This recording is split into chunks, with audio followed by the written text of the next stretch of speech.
think it worked. It was also struggling because of my internet connection because I've got a million windows up. I don't know about you.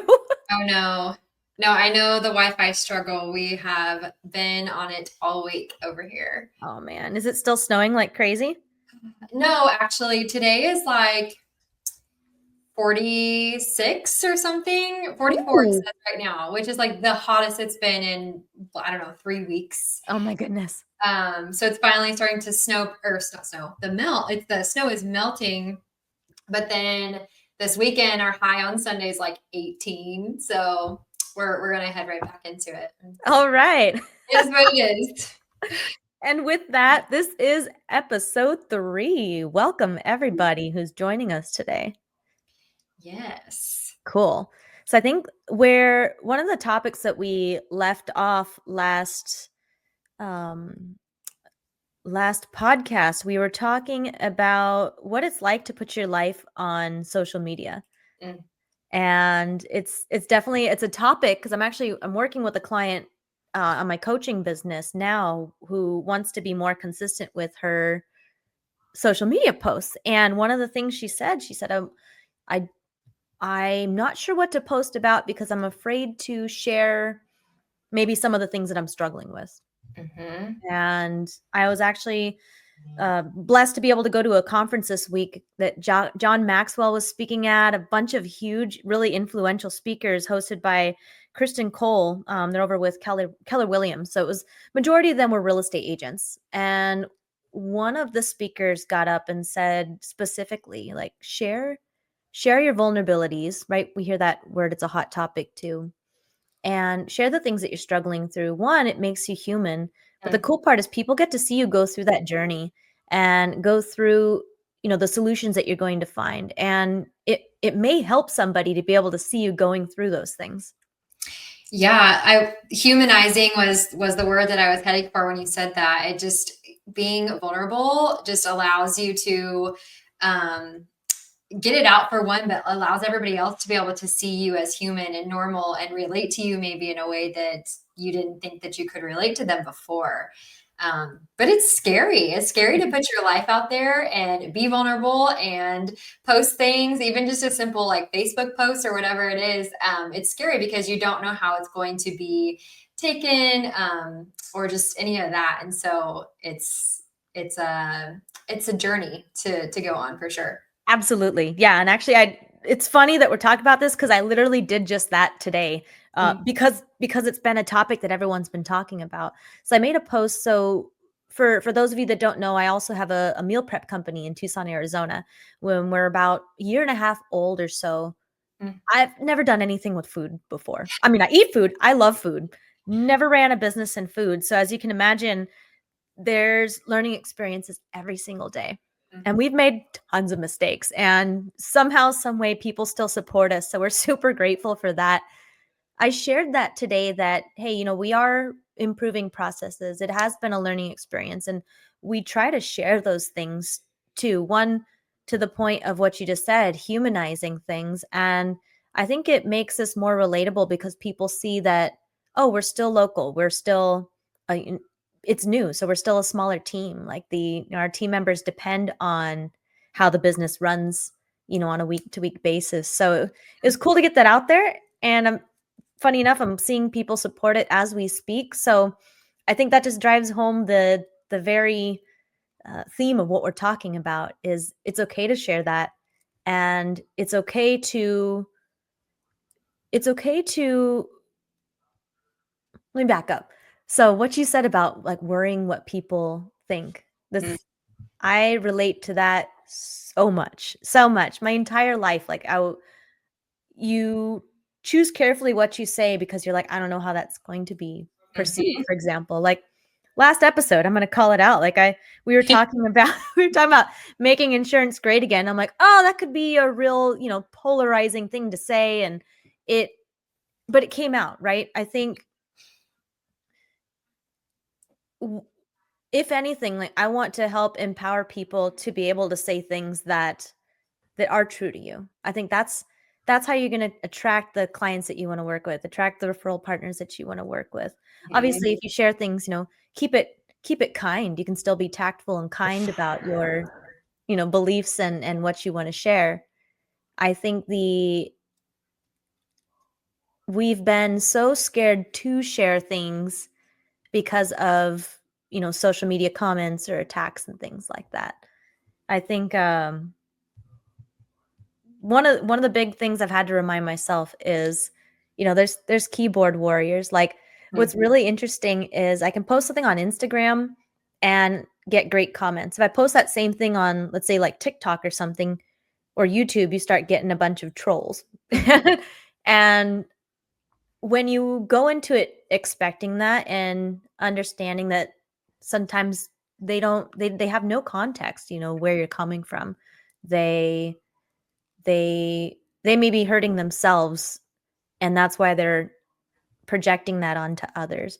I think having that mindset as you decide what you want to share Mhm. can help you get through that worry of what are people going to think.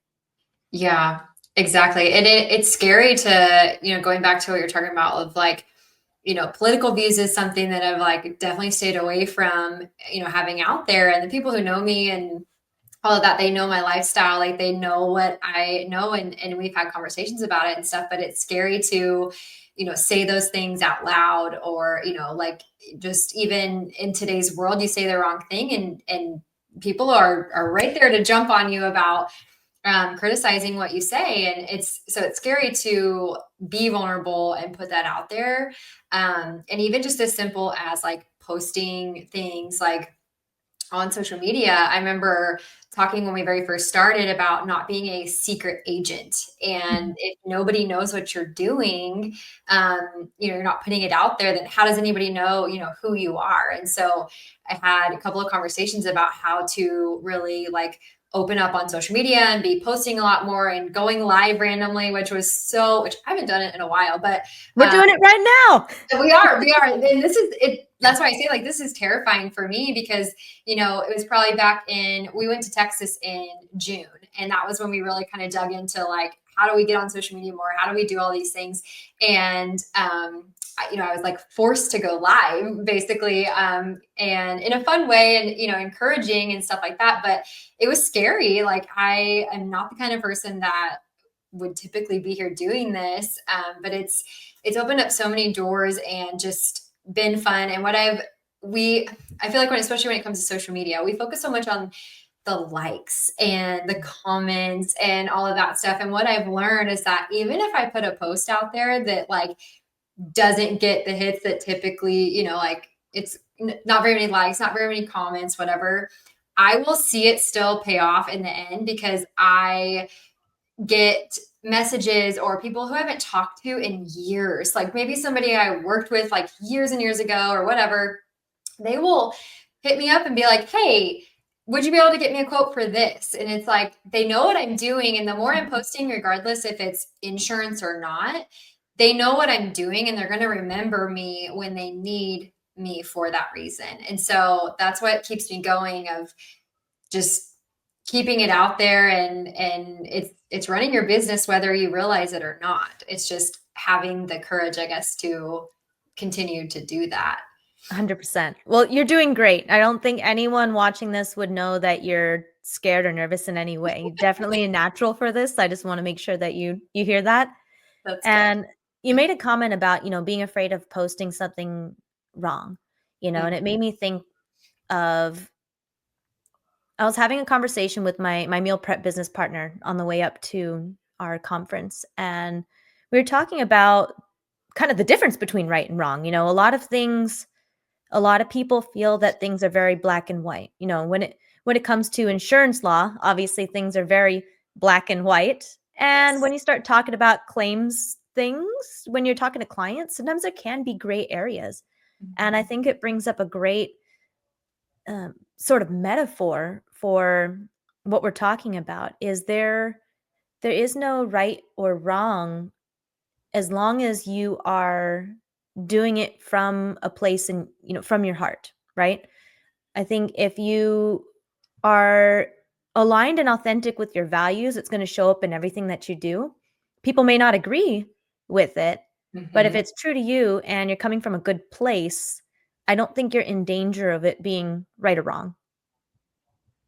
Yeah.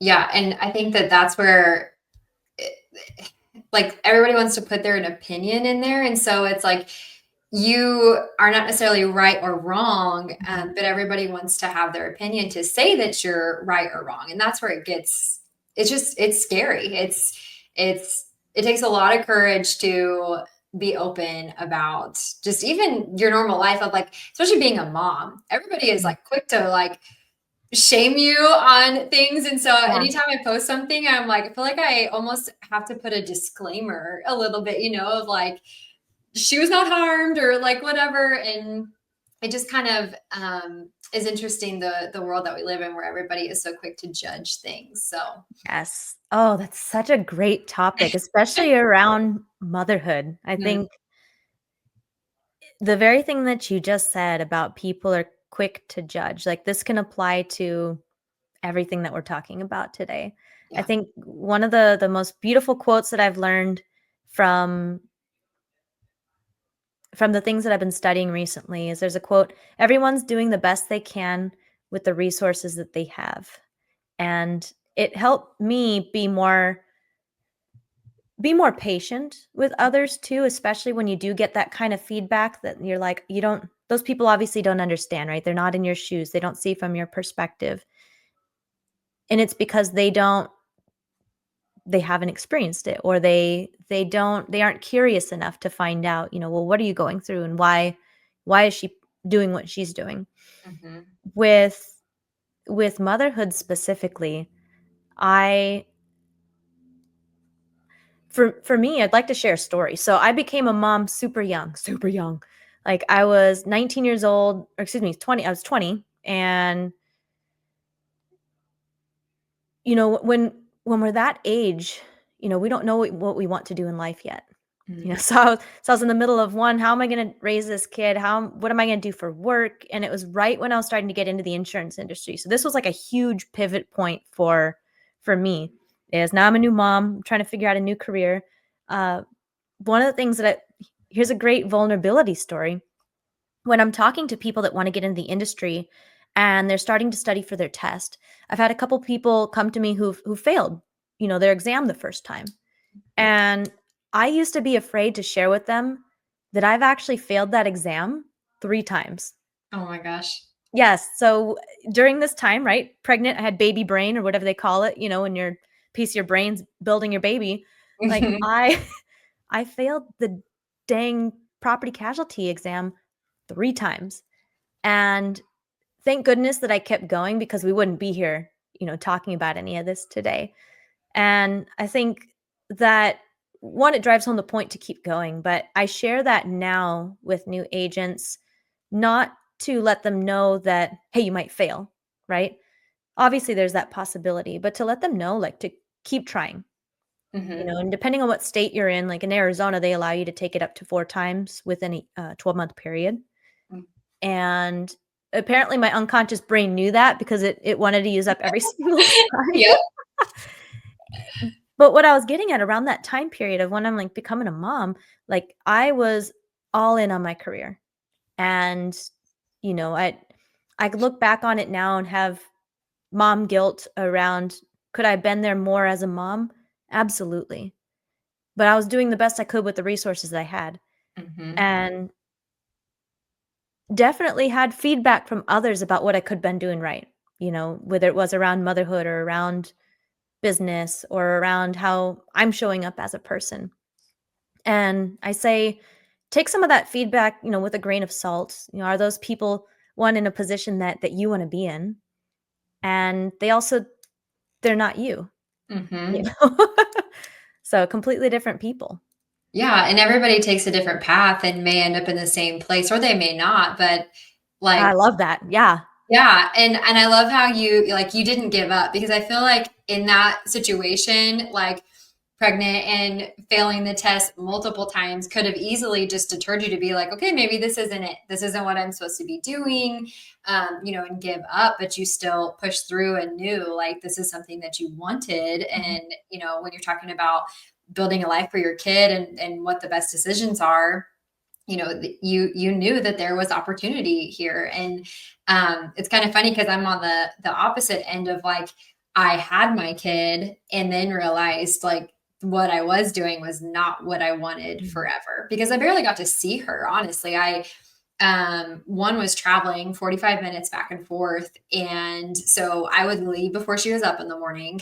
And by the time I got home in the evening, is basically doing dinner and going to bed. Yeah. And I was like, I don't want to do this forever. I want to, be the mom that gets to go to her school events and, like even in preschool now, like they have their little parties and it's just so cool to be able to like have the flexibility to do those things. Mhm. And so just knowing that like I made that decision, for her and for our family obviously too, but um I had heard multiple stories though of people who had failed their tests and, kind of the encouragement of like it's okay if it happens. Like obviously you don't want to fail. And I actually passed mine first time. I have no idea how because I had, like I said, literally no background in insurance. The testing, I can't remember the website we used to do like the practicing, and I was not doing well at it. Like I truly have no idea how I push through that. And I get like test anxiety also. So like I was like pretty school smart, but like when it came to like test days, I would get so anxious and Mhm. somehow I made it through one time, thank goodness. But Yeah, it's because you were supposed to be here. That's what yes. I believe. Yes. And All of I us. think that for me, I mean, not to say that I would have been like, oh, throw in the towel. Like I probably would have taken the test again, but I would have gotten very, very discouraged. That would have been extremely discouraging to me to the point that I probably would have thought, well, maybe this wasn't it. So Yeah, and that's why I started sharing that with people, if they come to me and they're like, "Hey, I failed." "Hey, guess what? I did it 3 times and it's okay. I'm still it's here." okay. Yep, Yes. exactly. Yeah, and it goes to the point of, just to keep going. If it's something that you really want, like, you'll find a way. You Hmm. know, it we they actually talked about this at the conference as well about, having this vision of the outcome, but leave room for how you're gonna get there because that could totally change, right? Which has definitely happened many times in my life, for sure.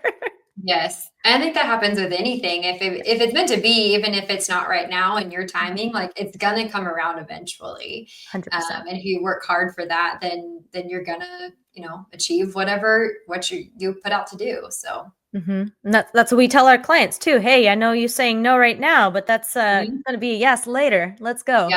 Yeah. And it's funny, talking about that specifically, I've had so many people like in the very beginning say that of like, if you don't get something now, don't get discouraged, you're gonna see it later. Or like if somebody didn't message me back or email, they just kind of like ghosted me, I'd be Mhm, like, well, what the heck? I want that sale. And I would get really discouraged about those things. And now having been in, we're coming up on um close to 2 years really. I got to see that happen to where people who like I may have quoted like a year ago or something are then reaching back out yes. or whatever it is, or maybe they ghosted me for like months and then they got back just randomly, hey, so sorry, things got busy and like here I am ready to go. And it's like I've learned to just when I do have those occasions where people just kind of stop talking or they're not responding, whatever, I'm like they either were never going to do it in the first place or life gets busy just like it does for all of us, and eventually like they're going to come back if it's something that they want. So Exactly. I love that, and I'm excited to see who comments on this around maybe some marketing strategies around that too. What's so cool, there's so much technology out there anymore, and they're continuing to get better, and I would love for anyone listening, chime in the comments some of your favorite maybe automation programs or strategy that you use in your CRM now for exactly that. mhm. Because as you scale, and I'm sure you're feeling this now that you're in it more, like the pipeline starts filling up and you're like, "Oh my gosh, what do I do next?" Yeah. Being able to put them on some campaign so that you are in front of them the second their agent doesn't call them back or Yeah. some life event happens, now they're like, "I need to call Jessica," you know? Yes. Mhm. I will never forget this. When we were in Texas, that was the first time I'd ever really truly done like cold calling. Joe just like threw me on the phones. Here you go. Here's the lead list. Let's do it. And there was somebody I talked to that I had gotten to the point where we were going to do an AOR, agent of record change. And Basically got it all done, sent it to him. He was all on board. And then he wasn't like signing it or sending it back. And then I had like reached out, tried to call, ghost, like nothing. And I Mhm. think he had sent me one simple text like the next morning that basically said, we're gonna hold off. Like, thank you for your time. And it was really discouraging because the one day I was like on this high of like, oh my gosh, like this is so exciting. And then of course it just like I was very discouraged by that. It kind of crushed me a little bit. And so this was in June. And then I went on a flight in, when was this, August? So a couple months later. And I was in the airport and I remember looking at my phone and I'd gotten an email from that person saying, hey, we're ready to go. Like we needed some time, whatever. And I was just like, I think I literally like squealed like in the airport because I was like, oh my gosh, like they weren't ready and they needed time to do whatever with their business. And then here they are. And they're now clients of ours. So it's crazy to see that transition and make sure that you are following up on those leads when those people tell you like, hey, I'm not ready right now, but call me back in, whatever, a couple of weeks. And so it's like, I used to get discouraged by that. And now I'm like, no, those are actual good leads to follow up on because most likely they really do want you to call back and hopefully get their business. So, Exactly. I love that. I love hearing stories like that because we are bombarded, at least I am. I don't know about your guys' Instagram algorithm, but I get bombarded by sales reels mm, and everyone has a different sales style. And yep. I've tried several of them to see, which one works for me. So to hear wins, and I want people to hear this, is you understood that they needed time. You already built enough value, obviously, because they came back to you. So you were trustworthy, you were valued. They may have just been the type that needed time to process. Mm-hmm. And I think there are some salespeople that may have taken it, they may have asked just one more question or may have pushed one more time, and it could have turned them off. Mm-hmm. And I think what's really cool about, the more you learn in sales, you start picking up on people's buying styles. And sometimes it helps to even just ask them like, "Hey, are you someone that likes to process things? Do you like going over numbers? Do you want some examples, and understanding, are they people that they're visual? Maybe they need to see the quote, Yep. in order to buy. Sometimes people want to hear what you're going to do for them. And Mm-hmm. then you've got the your example right here where they just wanted to think about it. Yep. And who knows what it was? Maybe they needed external validation from a friend, or who knows, but apparently that's what they needed to make their buying decision. Yeah. And that was, I think, the turning point for me to realize like it's okay if people kind of cut you off or whatever it is. Like if they want you and as long as you made an impression, like they're going to contact you back when they want something different. Mhm. Um, and so that's what I really try to focus on those like first impressions is just like being whatever they need me to be. And I remember this is a person I actually didn't get their business, but I remember him telling me he had asked me a bunch of questions, and so I like went through the entire proposal that I'd sent to him, went over everything, explained what it was, what it meant for him, and he said, "You know what?" He goes, "I've talked to like 10 agents this week, and you're the only one who took the time to actually explain it all instead of just sending it here and saying, oh, here's the cost, like and not answering any of his questions, explaining it to him.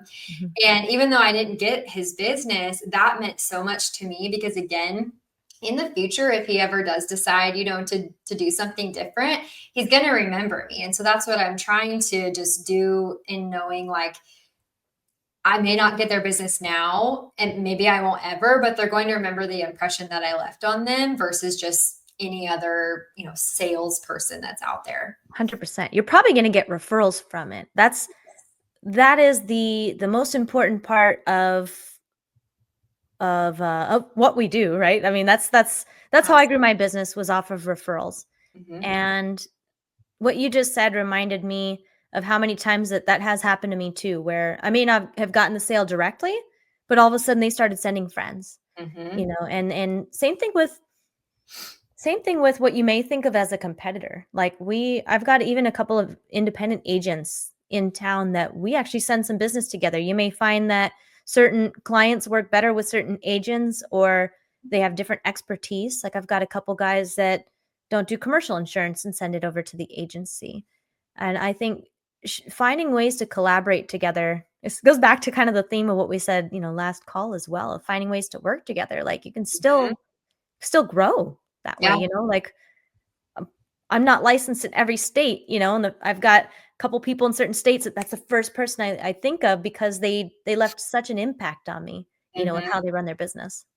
Yeah, and then you're still helping the person that reached out to you. Like, if I can't help them, I'm going to find somebody who can. And Mhm. then that still leads the impression of myself that I wasn't just like, oh, sorry, can't help you. Good luck. Exactly. It's like, hey, I can't help you, but let me get you somebody that I know can and will take good care of you.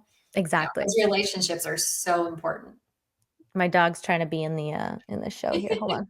There he is. What's up, Oh, buddy? Oh, hi. Zuko has officially been on Facebook Live now. So amazing. Cute.